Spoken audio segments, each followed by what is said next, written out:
Hello students, good evening to all of you. क्या हाल चाल है? आई होप आप सभी ज़बरदस्त होंगे और ज़बरदस्त तरीके से आपकी तैयारी भी चल रही होगी।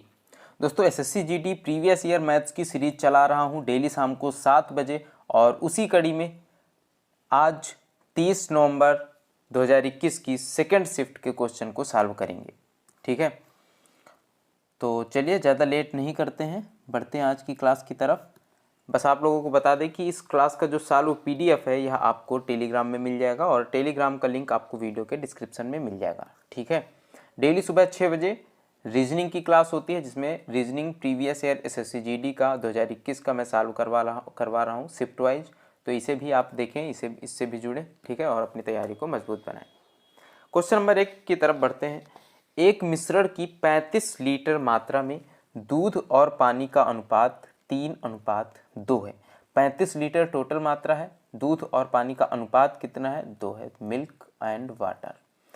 अगर इसे हम देखें कि कितना मिल्क होगा कितना वाटर होगा, तो 3 2 5, 5 7 35, यानी 7 त्रिका 21 लीटर दूध होगा और 14 लीटर पानी होगा। ठीक है, यदि इसमें से पानी की 4 लीटर मात्रा निकालकर उसके स्थान पर 4 लीटर दूध मिला दिया जाए तो इस प्रकार प्राप्त नए मिश्रण में दूध और पानी का अनुपात ज्ञात कीजिए।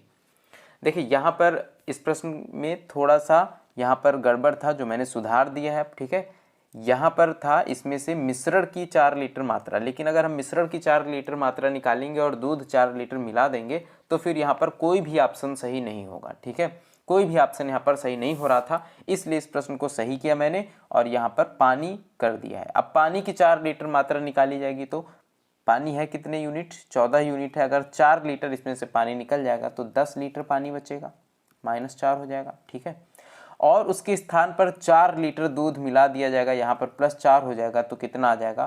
25 हो जाएगा। बस इनका दूध और पानी का अनुपात 25:10, यानी 5 से काट देंगे तो 5 पंचे 25, 5 दूनी 10, 5:2 बन जाएगा और ऑप्शन 2 सही हो जाएगा। ठीक है, तो अगर यहाँ पर पानी कर लेंगे तो आंसर आ जाएगा। अगर यहाँ पर मिश्रण रखेंगे तो कोई भी ऑप्शन इसमें मैच नहीं करेगा, इसलिए इस प्रश्न को सही करके आप लोग, क्योंकि आप लोगों के पास भी पीडीएफ होगा, आप देखेंगे यहाँ पर तो यहाँ पर आपको मिश्रण लिखा हुआ मिलेगा, लेकिन उसे आपको सुधार लेना है। ठीक है, बढ़ते हैं अगले क्वेश्चन में। रवि ने 1800 रुपए की राशि 6% वार्षिक ब्याज की दर पर और 2800 रुपए की राशि 7% वार्षिक साधारण ब्याज की दर पर समान अवधि के लिए उधार ली और संपूर्ण ब्याज के रूप में 2736 रुपए का भुगतान किया। टोटल ब्याज कितना है? 2736। समान अवधि के लिए तो अवधि मान लेते हैं कि टी है। अवधि जो है वह क्या है? टी है, तो 1800 रुपए है, 6% की दर है। टी अवधि के लिए ब्याज कितना होगा? या इतना ब्याज आ जाएगा, प्लस 2800 रुपए है, 7% का ब्याज है टी अवधि के लिए, तो साधारण ब्याज यह इतना हो जाएगा, और दोनों को जोड़ दे तो टोटल ब्याज कितना है? 2736 है। ठीक है, 0 से 0 कट जाएंगे, ये दोनों 0 इससे कट जाएंगे। 6 से गुणा करेंगे तो कितना आ जाएगा? 6 8 48, 6 कम 6 4 10, 108 टी, प्लस 7 से गुणा कर देंगे, 7 8 56, 7 दूनी 14 और 5 19 टी बराबर कितना है? 2736 है। इनको जोड़ लेंगे, कितना आ जाएगा? 8 6 14 के 4, हासिल लगा 1, 9 1 10 का 0, हासिल लगा 1, 304 आ जाएगा। 304 टी बराबर कितना है? 2736 है। तो टी बराबर क्या हो जाएगा? 304 से इसे विभाजित कर देंगे, और जब 304 से विभाजित करेंगे तो 9 बार चला जाएगा, 9 चौको 36 और 9 त्रिका 27, कितना आ जाएगा? 9 वर्ष। टी कितना आ गया है? 9 वर्ष आ गया है। ठीक है, टाइम जो है, अवधि जो है वह 9 वर्ष की है।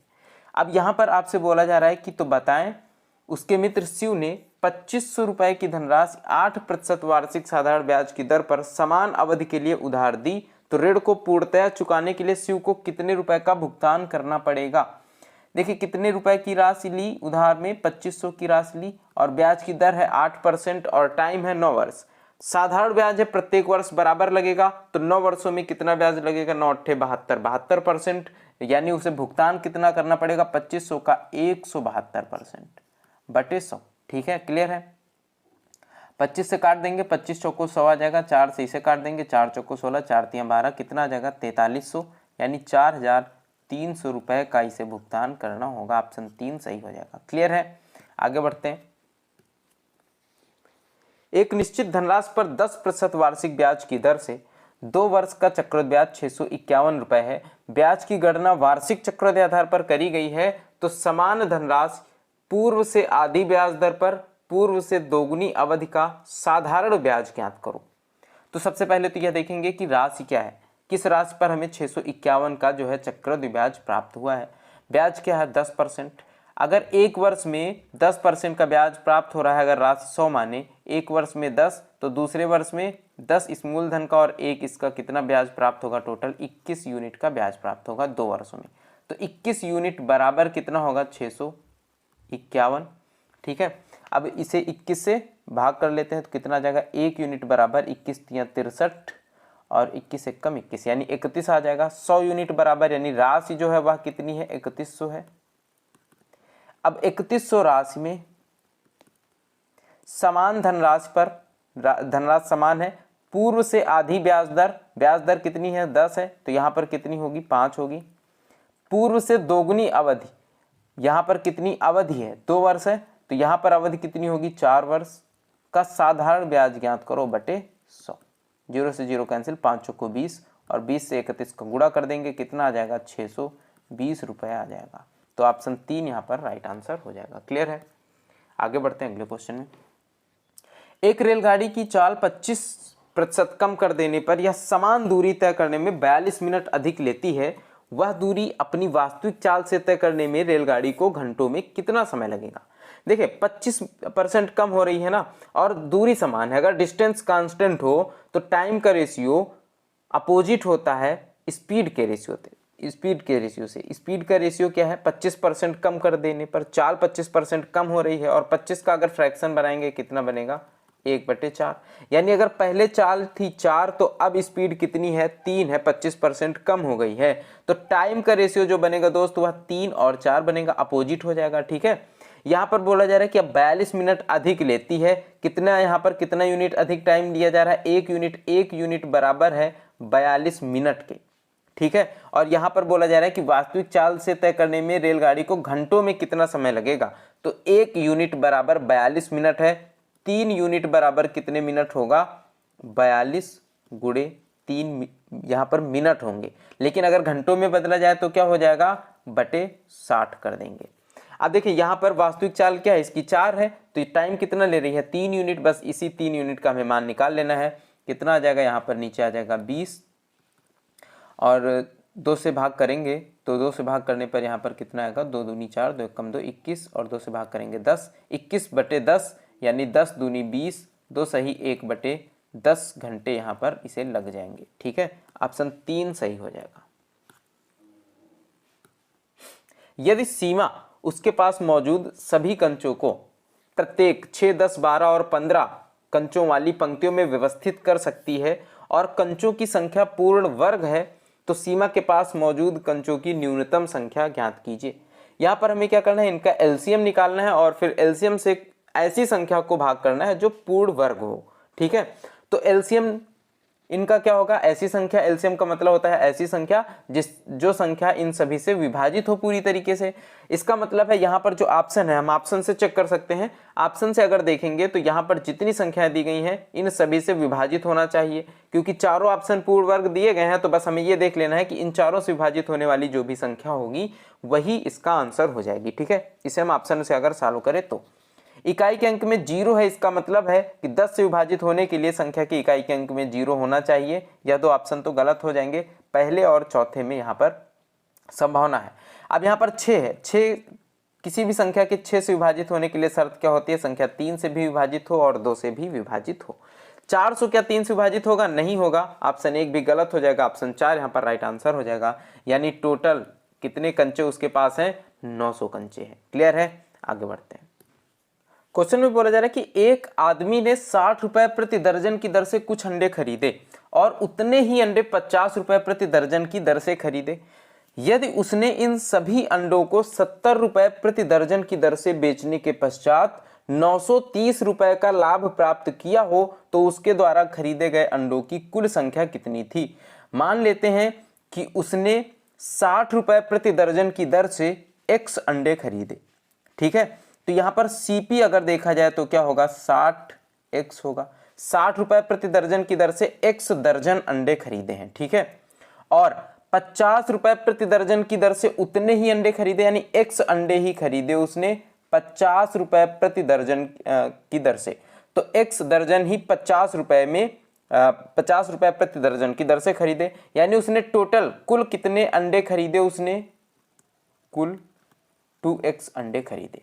x अंडे 60 रुपए प्रति दर्जन की दर से और x दर्जन अंडे 50 रुपए प्रति दर्जन के रेट से। ठीक है, तो टोटल 2x दर्जन अंडे इसने व्यक्ति ने खरीदे हैं। अब यहाँ पर टोटल CP कितना होगा, जो इनका कास्ट प्राइस होगा वो 6 5 11 110x होगा। ठीक है, और SP बेचा कितने में, 70 रुपए प्रति दर्जन की दर से बेचे, 70 रुपए प्रति दर्जन, और टोटल कितने दर्जन खरीदे हैं, 2x दर्जन, यानी 2x दर्जन खरीदे हैं। तो 2x दर्जन बेचेगा, 7 दूनी 14 140x रुपए के। ठीक है, बेचने के पश्चात उसे लाभ हो रहा है 930 रुपए का, और लाभ क्या होता है, SP माइनस CP, यानी 140x माइनस 110x बराबर कितना होगा, 930 रुपए होगा। ठीक है, यहां पर कितना आ जाएगा, 30x, और 30x बराबर 930, तो x बराबर क्या आ जाएगा, 0 से 0 कैंसिल, 3 3 9 3 1 3, x बराबर 31 आ जाएगा। उसके द्वारा खरीदे गए कुल अंडों की संख्या कितनी है, 2x है, तो 2x बराबर कितना हो जाएगा दोस्त, 31 दूनी 62 हो जाएगा, यानी इसने 62 दर्जन टोटल अंडे खरीदे थे। ठीक है, आगे बढ़ते हैं अगले क्वेश्चन में। 24 लड़कों का औसत वजन 28 लड़कियों के औसत वजन से 7 किलोग्राम अधिक है। यदि 24 लड़कों का कुल वजन 1080 किलोग्राम है तो 28 लड़कियों का कुल वजन कितना होगा। देखो, अगर लड़कों का औसत वजन निकाला जाए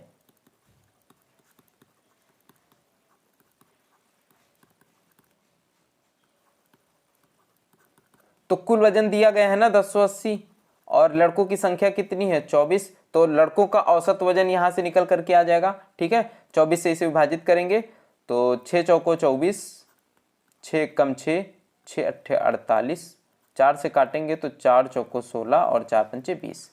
प्रत्येक लड़के का यानी लड़कों का औसत वजन कितना है, 45 kg है, और कहा जा रहा है कि 24 लड़कों का जो औसत वजन है 28 लड़कियों के औसत वजन से 7 किलोग्राम अधिक है। लड़कियों का औसत वजन इससे 7 किलोग्राम कम होगा, क्योंकि लड़कों का 7 किलोग्राम ज्यादा है, तो लड़कियों का औसत वजन क्या होगा, लड़कियों का कुल वजन अगर हम निकालें तो सबसे पहले क्या करेंगे, लड़कियों का कुल वजन बराबर क्या होगा, औसत वजन गुणे लड़कियों की कुल संख्या। औसत वजन क्या होगा, 45 से 7 कम होगा, और 45 से 7 कम का मतलब 38 होगा। ठीक है, और टोटल लड़कियां कितनी है, 28 है, गुणे 28 कर देंगे, कितना आ जाएगा, 8 अट्ठे 64, 8 त्रिक 24 और 36, और 2 अट्ठे 16, 2 3 6 7, 76 आ जाएगा, 4 6 7 3 10, 1064 kg आ जाएगा। लड़कियों का टोटल वजन 1064 kg होगा। क्लियर है, आगे बढ़ते हैं अगले क्वेश्चन में। यदि यह दिया गया है तो x का मान कितना होगा।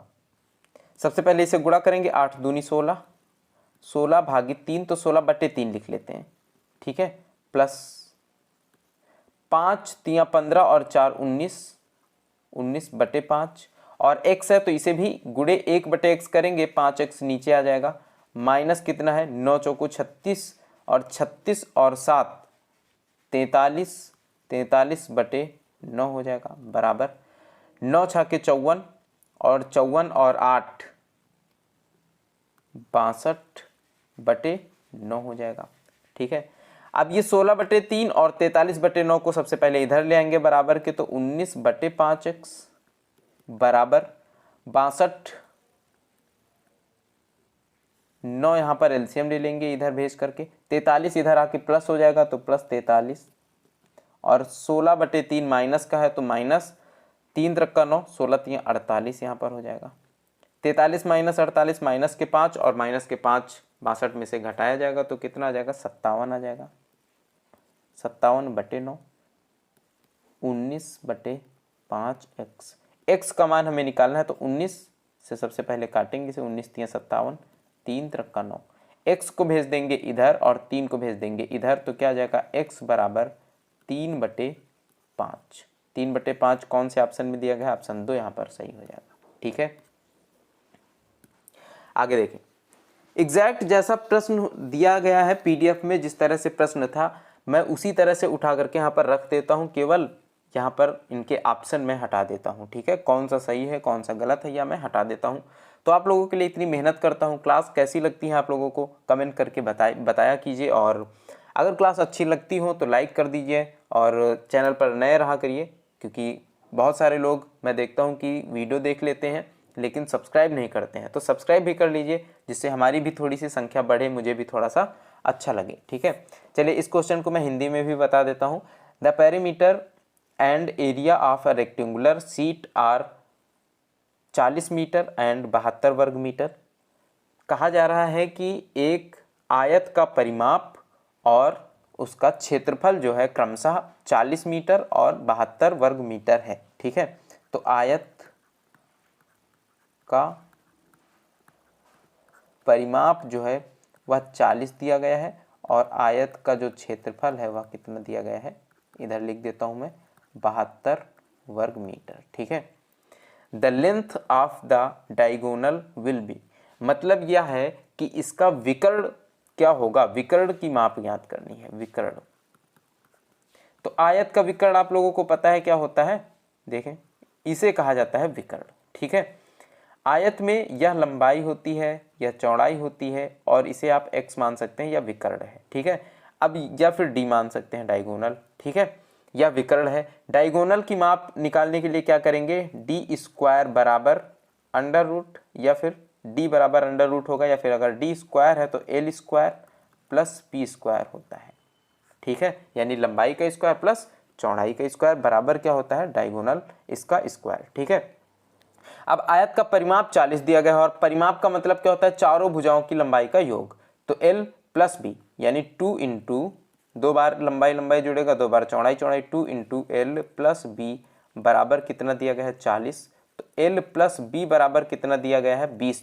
2 से काट लेंगे 20 आ जाएगा। ठीक है, और क्षेत्रफल यानी l इंटू बी कितना दिया गया है, 72 वर्ग मीटर दिया गया है। ठीक है, अब यहाँ पर अगर हम दोनों पक्षों का स्क्वायर कर दें, वर्ग कर दें, तो क्या हो जाएगा, l², क्योंकि हमें l² प्लस b² का मान निकालना है, क्योंकि हमें d का मान निकालना है, तो l² plus b² plus 2 into L into B हो जाएगा बराबर 2 दूनी 4, 400 हो जाएगा। अब l इंटू बी क्या दिया गया है, 72 दिया गया है, तो 2 से गुणा करा देंगे 144 होगा और 144 का पक्षांतर कर देंगे तो 400 माइनस 144 हो जाएगा और इधर बचेगा l² प्लस b²।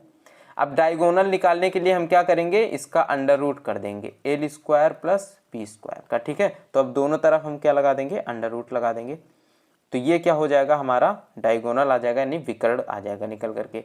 400 माइनस 144 है, तो 400 में से 144 को घटा देंगे, कितना आ जाएगा, 6 5 2, 256, और 256 का रूट वर्गमूल निकालेंगे, क्या आ जाएगा, 16 आ जाएगा। तो 16 मीटर यहाँ पर ऑप्शन 1 सही हो जाएगा। ठीक है, आगे बढ़ते हैं अगले क्वेश्चन में।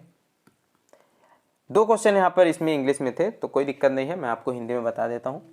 The height of a right circular cylinder, यानी कि एक जो सिलेंडर होता है, सिलेंडर का मतलब है बेलन। ठीक है, एक बेलन जो है उसकी हाइट यानी ऊंचाई 14 सेंटीमीटर है, तो बेलन की ऊंचाई 14 सेंटीमीटर।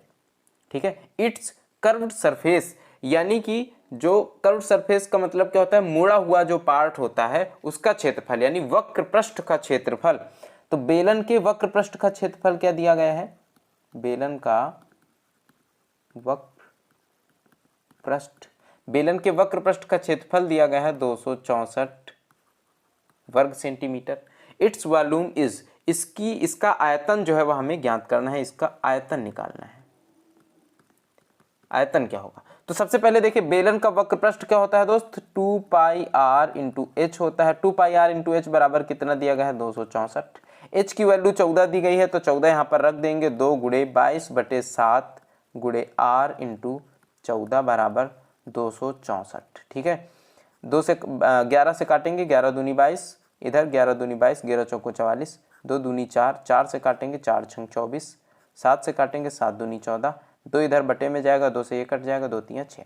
तो r बराबर यानी त्रिज्या बराबर कितना आ गया है, 3 आ गया है। अब हमें निकालना क्या है, आयतन, और आयतन क्या होता है, पाई आर स्क्वायर इंटू एच होता है। बेलन का आयतन पाई आर स्क्वायर इंटू एच, तो पाई का मान रखेंगे 22/7, आर स्क्वायर कितना होगा 3 × 9 गुणित एच कितना है 14, तो 14 से गुणा करा देंगे, 7 दूनी 14, 2 दूनी 4, 2 दूनी 4, 44 गुणे 9 कितना आ जाएगा, 9 चौको 36, 9 चौको 36, 3 39 घन सेंटीमीटर। ठीक है, 396 घन सेंटीमीटर यहाँ पर आंसर आ जाएगा। क्लियर है, आगे बढ़ते हैं। एक छात्र को 160 अंक मिले और उसे उत्तीर्ण होने के लिए आवश्यक न्यूनतम 35% अंक प्राप्त करने के लिए 50 और अंकों की आवश्यकता है, तो पूर्णांक ज्ञात करो। देखिए 35% अंक कब होंगे, जब 160 में वो 50 अभी और प्राप्त कर ले, यानी टोटल कितने प्राप्त कर ले, 210। 160 प्लस 50 कितना होगा, 210। तो 35% बराबर 210, और पूर्णांक क्या होता है, 100% होता है। 100% हमें निकालना है, तो 210/35 गुणे क्या हो जाएगा, 100। 7 से काटेंगे, 7 × 21, और 7 से इसे काटेंगे, 7 × 5 = 35, 5 × 6 = 30, कितना हो जाएगा, 600 आ जाएगा। यानी पूर्णांक जो है वह कितना है दोस्त, 600 है। क्लियर है, आगे बढ़ते हैं। 440 के 35% में कितना जोड़ा जाए कि परिणाम 550 के 42% के बराबर हो जाए, तो 440 का कितना परसेंट, 35% निकालेंगे सबसे पहले, और इसमें कितना जोड़ा जाए, तो मान लेते हैं प्लस x जोड़ दिया जाए। अब यह किसके बराबर होना चाहिए, 550 के 42% के बराबर होना चाहिए।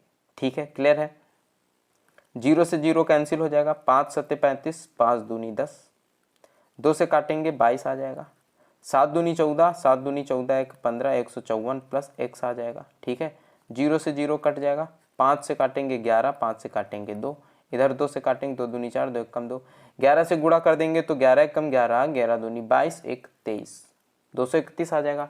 x बराबर 154 का पक्षांतर कर देंगे, 231 माइनस 154, तो x बराबर क्या आएगा, 11 में से 4 गए तो 7, और 12 में से 5 गए तो 7, 77 आ जाएगा। x बराबर 70, ऑप्शन 1 राइट आंसर।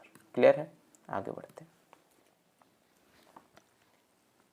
ए ने एक वस्तु बी को 20% के लाभ पर बेची, बी ने इसे 12% हानि पर सी को बेच दिया, सी ने इसे 25% लाभ पर डी को बेच दिया, बी को 72 रुपए की हानि हुई, तो डी ने उस वस्तु को किस मूल्य पर खरीदा। अब बी को कितने परसेंट की हानि हुई है, 12% की।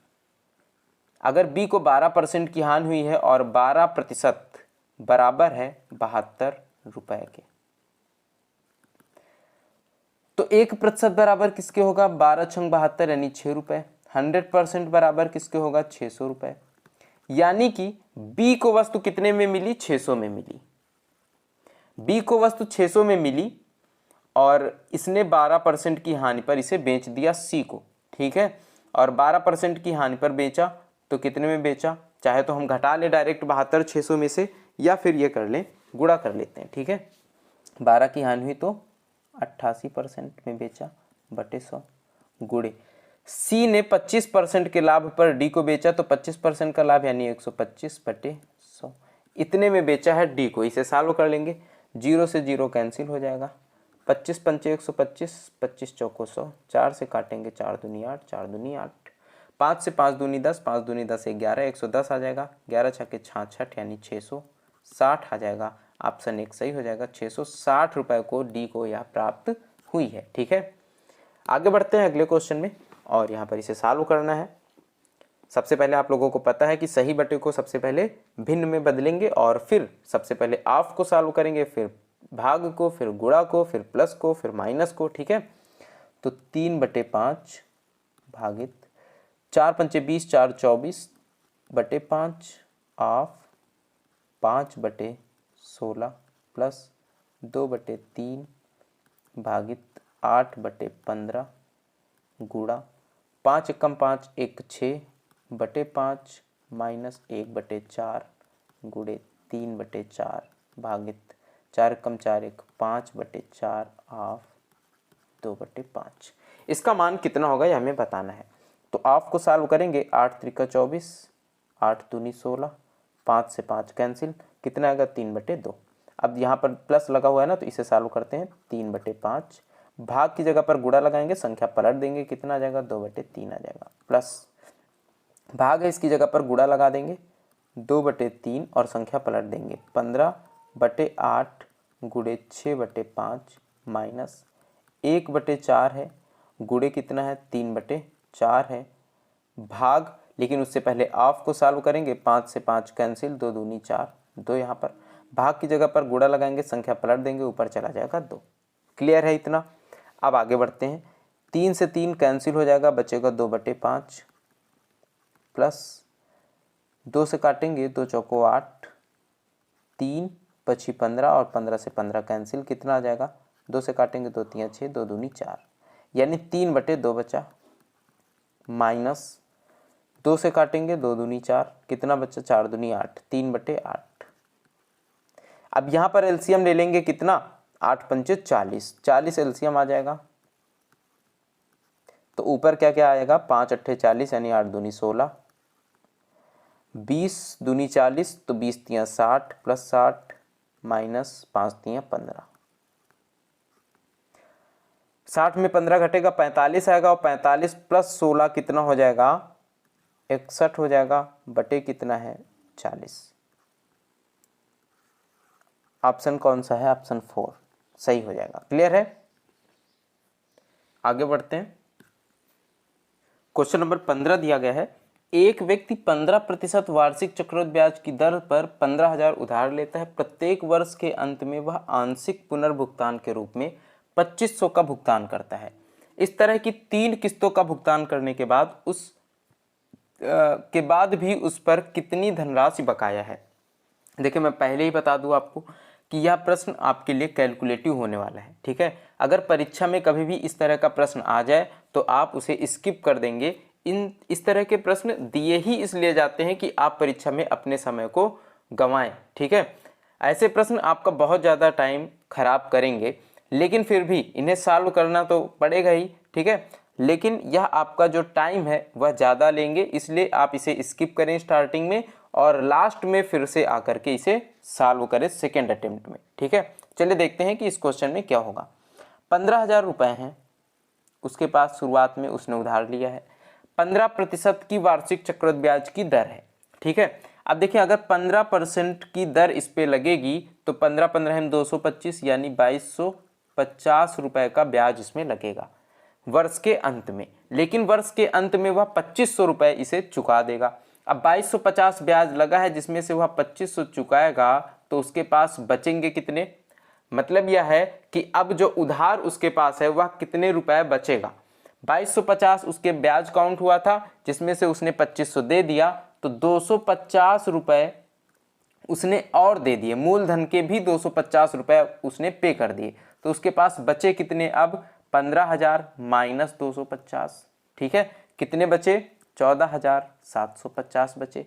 अब 14,750 का 15% निकालेंगे तो 14,750 का 15% क्या आ जाएगा 2212.5। ठीक है, और 2212.5 इसका ब्याज होगा, लेकिन उसने फिर से वर्ष के अंत में 2500 पे कर दिए। तो अब उसके पास जो बचा हुआ है वह कितना है, जो इसमें आपको माइनस करना है। अभी तो 2500 ज़्यादा होते हैं ना 2212.5 से, तो 2212.5 तो इसने ब्याज पे ही कर दिया, लेकिन मूलधन का भी कितना पे कर दिया है यह आपको देख। तो जब 2500 में 2212 को घटाएंगे 2212.5 को, कितना आ जाएगा 287.5। 287.5 राशि मूलधन से भी इसने पे कर दी। और जब 287.5 पे कर देगा तो उसके पास बचेगा कितना 144, मतलब 14,462.5 बचेगा। ठीक है, और 14,462.5 का 15% अगर निकालेंगे तो इसका 15% क्या हो जाएगा 216,9.375, यह आ जाएगा 2169.375 इसका ब्याज होगा। लेकिन उसने फिर से कितने इसमें पे करने हैं, 2500 पे करने हैं। और जब इसमें 2500 पे कर देगा तो उसके पास जो इस मूलधन में अब कम होना होगा वह कितना होगा, 330.625। ठीक है, अब 14,462.5 रुपये इसके पास लास्ट में थे, जिसमें से उसने मूलधन था, जिसमें से उसने 330.625 और दे दिए मूलधन में से निकाल करके, तो उसके पास कितना बचेगा, 14,462.5 माइनस 330.625, तो कितना बचेगा उसके पास, 14,131.875 यहाँ पर बचेगा। ठीक है, तो यहाँ पर आपका जो ऑप्शन सही होगा वो कौन सा, ऑप्शन 3 सही हो जाएगा, 14,131.87। ठीक है, अगर आप इसका कैलकुलेशन करेंगे ना, बहुत ज़्यादा टाइम लगने वाला है। अगर आप में से किसी को भी इसकी कोई भी शॉर्ट ट्रिक पता हो तो आप बता सकते हैं कमेंट करके। ठीक है, फिलहाल मेरे हिसाब से यह प्रश्न स्किप करने वाला था इस परीक्षा में। आगे बढ़ते हैं अगले क्वेश्चन में। क्वेश्चन नंबर 16, किन्हीं दो संख्याओं के मासा और लासा क्रमशः 25 और 750 हैं। दो संख्याओं में से एक संख्या 75 है, तो दूसरी संख्या क्या होगी। देखिए, संख्याओं का गुणनफल बराबर होता है मासा गुणे लासा का गुणनफल, तो क्या होगा, 25 गुणे 750 बटे कितना हो जाएगा, 75। 75 से काट देंगे तो यहाँ पर आ जाएगा 10, यानी 250। तो दूसरी संख्या क्या होगी दोस्त, 250 हो जाएगी। ठीक है, आगे बढ़ते हैं अगले क्वेश्चन में। एक समान चाल से चलती हुई एक कार 6 घंटों में एक निश्चित दूरी तय करते हैं। यदि कार की चाल 10 किलोमीटर प्रति घंटा बढ़ा दी जाती है तो यह दूरी 5 घंटों में तय की जा सकती है। दूरी कांस्टेंट है, समान है, तो टाइम का रेशियो स्पीड के रेशियो के अपोजिट होगा। अगर टाइम का रेशियो 6 और 5 है, यानी पहले 6 घंटे लगते थे अब 5 घंटे लग रहे हैं, तो स्पीड क्या होगी, पहले 5 यूनिट रही होगी तो अब 6 यूनिट हो जाएगी। ठीक है, कार द्वारा तय की गई दूरी ज्ञात करनी है, टाइम यहाँ पर घंटे में दिया गया है, स्पीड का रेशियो दिया गया है अनुपात 5:6 है। कितनी यहाँ पर स्पीड बढ़ाई गई, 1 यूनिट बढ़ाई गई है, और 1 यूनिट बराबर किसके है, 10 किलोमीटर प्रति घंटे के, क्योंकि बोला जा रहा है कि 10 किलोमीटर प्रति घंटे बढ़ा दी जाए। ठीक है, तब वह 5 घंटे में तय करेगी। तो 1 यूनिट बराबर 10 किलोमीटर प्रति घंटे, तो 5 यूनिट बराबर 50 किलोमीटर प्रति घंटे होगी। यानी कि 50 किलोमीटर प्रति घंटे की स्पीड से 6 घंटे का टाइम लग रहा है उस दूरी को तय करने में। डिस्टेंस बराबर क्या होता है, स्पीड इंटू टाइम, तो स्पीड है 50 और टाइम है 6। दूरी कितनी है, 5 6 30, यानी 300 किलोमीटर। आप चाहें तो यहाँ पर 6 की जगह पर 60 किलोमीटर प्रति घंटा रख सकते हैं, 6 यूनिट का मान, और 6 पंचे 30 किलोमीटर भी यहाँ से भी कर सकते हैं। टोटल दूरी कितनी है, कार द्वारा तय की गई दूरी 300 किलोमीटर टोटल दूरी है। ठीक है, आगे बढ़ते 18 नंबर। 8%, 12.5% और 20% की 3 क्रमिक छूटों के समतुल्य एकल छूट कितनी होगी। क्या करेंगे, इसमें सक्सेसिव मेथड का यूज करेंगे। 8% बराबर कितना होता है, 8% का मतलब 2/25, यानी कि अगर 25 पहले रही होगी रास तो फिर 2 कम होकर के कितनी हो जाएगी, 23 हो जाएगी। 12.5% का मतलब 1/8, और 1/8 का मतलब पहले 8 रही होगी तो फिर 1 कम होकर के कितनी हो जाएगी, 7 हो जाएगी।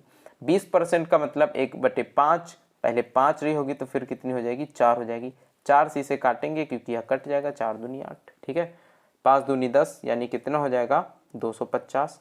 पहले राशि 250 थी तो फिर कितनी हो गई, 4 तियाँ 12 के 7 त्रिक का 21, 21 का 1 कहाँ से लगे 2, 7 दूनी 14 और 2 16, 161। 250 से 161 हो रही है तो कितनी छूट यहाँ पर मिल रही है, 9 और 8, 89 की छूट मिल रही है बटे 250 गुणे 100।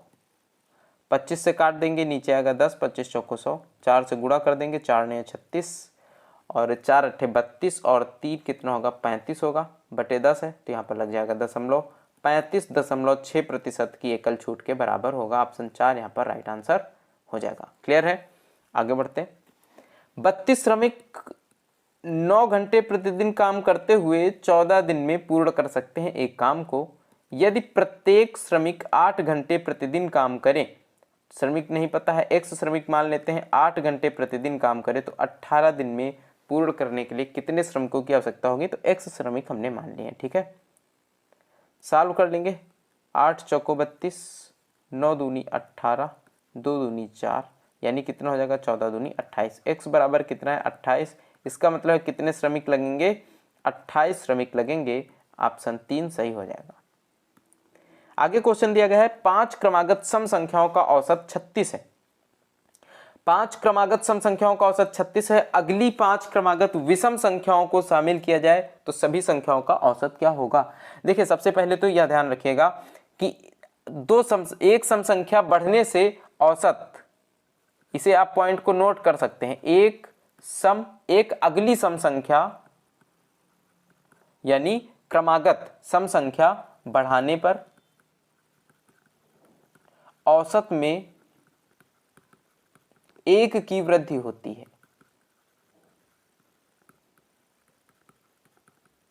ठीक है, एक सम संख्या या विषम संख्या, एक सम या विषम क्रमागत संख्या बढ़ाने पर 1 की वृद्धि होती है। कैसे?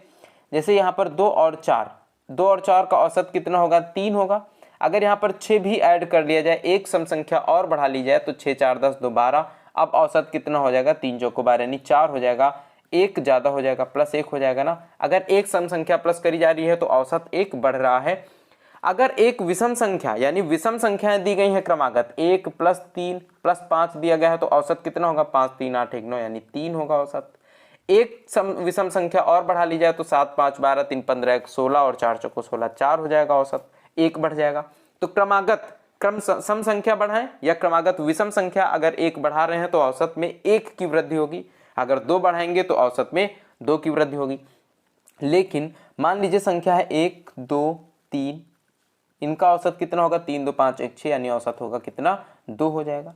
ठीक है, लेकिन अगर हम एक संख्या यहां पर बढ़ा लेते हैं, अगली संख्या बढ़ा लेते हैं तो फिर औसत में क्या परिवर्तन होगा, औसत हो जाएगा 2.5 यानी आधे की 0.5 की वृद्धि होती है। तो जब 5 क्रमागत सम संख्याएं हैं, औसत कितना है 36 है।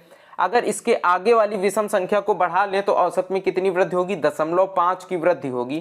लेकिन 5 क्रमागत विषम संख्याएं हैं तो उसके बाद जो 4 संख्याएं बढ़ेंगी विषम संख्याएं, उनमें 1 की वृद्धि हो जाएगी, यानी टोटल औसत में कितने की वृद्धि हो जाएगी 4.5 की वृद्धि हो जाएगी। कितना आ जाएगा 40.5 औसत हो जाएगा। ऑप्शन 1 सही हो जाएगा। आई होप आपको यह चीज समझ में आ गया होगा। अगर नहीं समझ में आया है तो कोई भी आप यहाँ पर संख्या मान सकते हैं। जैसे 5 क्रमागत सम संख्याओं का औसत 36 है तो आप मध्य संख्या को 36 ले लेंगे, उसके बाद है 38, उसके बाद है 40 और उसके पहले है 34, उसके पहले है 32। यह 5 सम संख्याएं हैं, इनका औसत है 36। अब इनके बाद वाली 5 विषम संख्या यानी 41 43 45 और 47 और 49, इस तरह से 5 अगली संख्याएं जोड़ करके फिर टोटल संख्याओं का औसत निकालेंगे। इसमें आपको कैलकुलेशन ज़्यादा करना पड़ेगा, इसलिए मैंने आपको यहाँ छोटा सा ट्रिक बता दिया है। ठीक है, आगे बढ़ते हैं अगले क्वेश्चन में।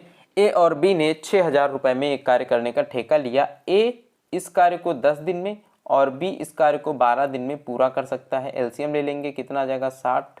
ए की क्षमता है एक दिन में 6 काम करने की और बी की क्षमता है 5 काम करने की। ठीक है, सी की मदद से उन्होंने 4 दिन में काम को कंप्लीट कर दिया। जब 4 दिन में काम कंप्लीट हो गया है तो क्षमता टोटल तीनों की ए बी सी की क्षमता, ए प्लस बी प्लस सी की क्षमता कितनी आ जाएगी 15 चौको 60 यानी 15 आ जाएगी। ए और बी की क्षमता देख ली जाए तो कितनी है 6 5 11 है, तो सी की क्षमता कितनी होगी 15 - 11 यानी सी की क्षमता आ जाएगी 4। क्लियर है।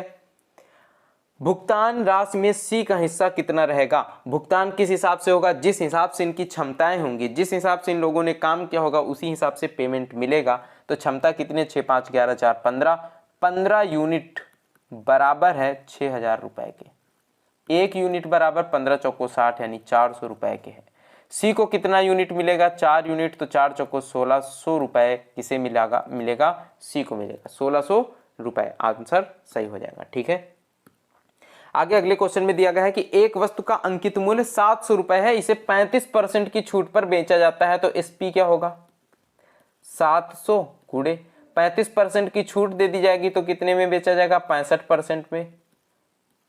7 पंचे 35, 7 छंग 42 और 3 45, कितना आ जाएगा 455। सेलिंग प्राइस क्या होगा 455 रुपए हो जाएगा। ठीक है, तो इसका विक्रय मूल्य इसके क्रय मूल्य के 5/3 गुने के बराबर है, यानी सीपी के 5/3 के बराबर क्या है एसपी। तो सीपी और SP का रेशियो बना लिया जाए, क्या आ जाएगा 3/5, 5/3 उधर जाकर के 3/5 हो जाएगा, यानी CP 3 है तो SP क्या है 5 है। इनका जो रेशियो है वह 3:5 का है और 5 यूनिट बराबर 455 दिया गया है। बोला जा रहा है कि क्रय मूल्य बताओ CP यानी 3 यूनिट का मान बताओ। 3 यूनिट बराबर क्या होगा 455/5 × 3, 5 से काटेंगे 5 9 45, 5 एकम 5, 91 × 3 यानी 3 एकम 3, 3 9 27, 273। ऑप्शन 4 सही हो जाएगा। ठीक है, आगे बढ़ते हैं अगले क्वेश्चन में। एक राशि को P, Q और R के बीच 13, 17 और 25 के अनुपात में वितरित किया गया। यदि R को Q से 6,800 रुपए अधिक मिले तो P के भाग और Q के भाग का अंतर क्या है। P, Q, R 13, 17, 25। R को Q से 6,800 अधिक मिली, Q से कितना अधिक मिला है, यहां पर देखिए कितना अधिक मिला है अनुपात में 8 अधिक मिला है। 8 बराबर क्या है 6,800, तो 1 यूनिट बराबर कितना होगा